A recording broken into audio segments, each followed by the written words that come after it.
பழகிற விஷயத்த உங்க அண்ணன் கிட்ட சொல்லிட்டான். உங்க அண்ணன் கோவமா வந்துட்டு இருக்காரு. அவர் கண்ணுல மாட்டிக்காத, நான் வர்றேன்.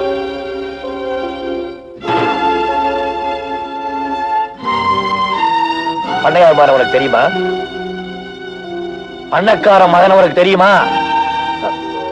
வந்து கேட்டதுக்கு பதில் சொல். அவனுக்கு உனக்கு பழக்கம் உண்டா? உண்டு. அந்த காரியத்தை செஞ்சிருக்க நீ.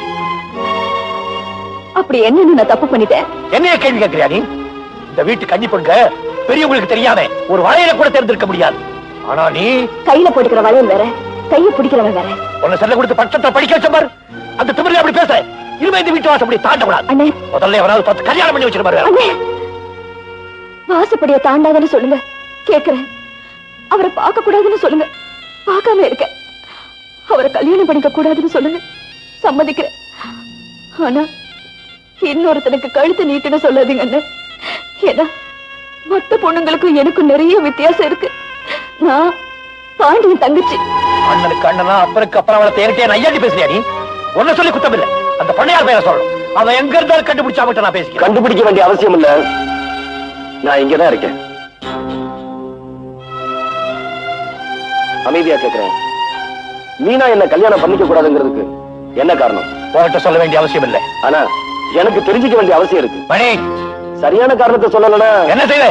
அவ கழுத்துல திருட்டு தாலி கட்டுவியா? திருட்டு தாலியா? உங்க கண்ணு முன்னாடியே உங்க தங்கச்சிக்கு தாலி கட்ட போறேன். என்ன? உங்க ஆசீர்வாதத்தோட. ஏற்கனவே ஒரு பொண்ணை கன்னி பொண்ணா இருக்க வச்சுட்டேன், இப்ப இன்னொரு பொண்ணையும் கன்னி பொண்ணா இருக்க வைக்க போறியாப்பா? எனக்கு கோவப்படாம சொல்லுங்க, எதுக்காக மீனாம இவர் கல்யாணம் செஞ்சுக்க வேண்டாம்னு சொல்றீங்க? மணிமாறனை தவிர வேற யாருக்கு வேணாலும் என் தங்கச்சி நான் கல்யாணம் பண்ணி. ஏன் என்கிட்ட என்ன குறை இருக்கு? உன்கிட்ட இந்த குறையை நான் சொல்லலப்பா. நீ என் தங்கச்சிக்கு புருஷனா இருக்கிறதுக்கு நான் கிடையாது. முடியாது.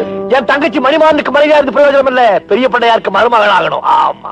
அப்படின்னா எங்க அப்பா அவளை மருமகளா ஏத்துக்க மாட்டான்னு நினைக்கிறீங்களா? அட நிச்சயம் ஐயா, இன்னைக்கு உங்க அப்பா என்ன விரோதியா தானே நினைக்கிறாரு. உங்க அப்பா மட்டும் என்ன, உங்க குடும்பமே என்ன விரோதியா தானே நினைக்குது. இந்த நிலைமையில எப்படி என் தங்கச்சி உங்க குடும்பத்துல வந்து வாழ முடியும்? இவர் படிச்சவரு, அந்த அளவுக்கு விட மாட்டாரு. என்ன செய்வாரு? பொட்டாட்டிக்கு பஞ்சுக்கு தனி கொடுத்தா போயிடுவாரோ? போன ஊர்ல என்ன சொல்லுவாங்க? பாண்டி தங்கச்சி வீட்டுக்குள்ள போது குடும்பத்தை பிரிச்சு நான் பேசிக்க மாட்டாங்க. இப்ப எப்படி வேணாலும் அழவட்டும், ஆனா காலங்காலத்துக்கு வாழ வேண்டாம். அதை பார்த்து எல்லாம் சகிக்க முடியாது.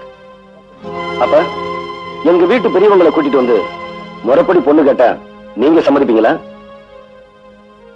நீ சொல்றதெல்லாம் நடக்கும் நினைக்கிறியா? நடந்துட்டா வேலைதாரத்துடைய தங்கச்சி உன் வீட்டுக்கு அனுப்பி வைக்கிறேன். நடத்தி